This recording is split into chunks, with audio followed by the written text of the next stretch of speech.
விழுப்புரம் மாவட்டம் திண்டிவனம் அடுத்த ஜக்காம்பேட்டையில் நடந்த அரசு நிகழ்ச்சியில் முதலமைச்சர் யார் என்று தெரியாது என சொன்ன மூதாட்டியால் விடியா திமுக அமைச்சர் செஞ்சி மஸ்தான் ஷாக் ஆனார். திண்டிவனம் அருகே மக்களை தேடி முதல்வர் திட்டத்தில் வீடு கேட்டு மனு கொடுக்க வந்த மூதாட்டியிடம் உங்களுக்கு வீடு கொடுப்பது யார் என கேட்ட சிறுபான்மைத்துறை அமைச்சர் செஞ்சி மஸ்தானிடம் முதலமைச்சர் யார் என்று தெரியாது என அழுத்தமாக கூறியதை அடுத்து சங்கடத்தில் முழித்த அவர் நிலைமையை சமாளித்து மைக்கில் கை வைத்து மூடி பொம்மை முதல்வரின் பெயரை சொல்லுமாறு சொல்ல வைத்தார்.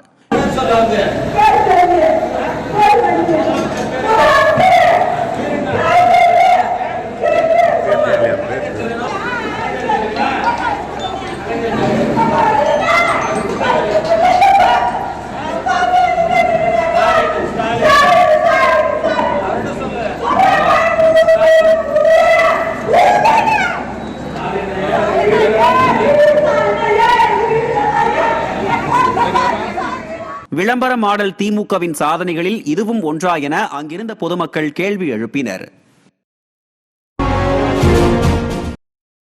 காஞ்சிபுரம் மாவட்டம் ஏகனாபுரம் பகுதியில் மீண்டும் நிலம் எடுப்பதற்கான அறிவிப்பை விடியா அரசு வெளியிட்டுள்ளதால் கிராம மக்கள் அதிர்ச்சியடைந்துள்ளனர்.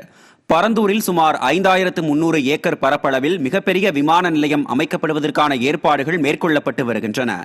இதற்கான அறிவிப்பு வெளியானது முதல் ஏகனாபுரம் உள்ளிட்ட கிராமங்களைச் சேர்ந்த மக்கள் 764 நாட்களுக்கு மேலாக தொடர்ந்து போராட்டம் நடத்தி வருகின்றனர்.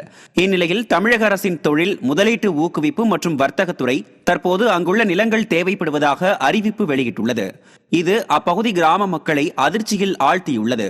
இதனால் கிராம மக்கள் விடியா அரசுக்கு எதிராக தங்கள் போராட்டத்தை தீவிரப்படுத்த திட்டமிட்டுள்ளனர்.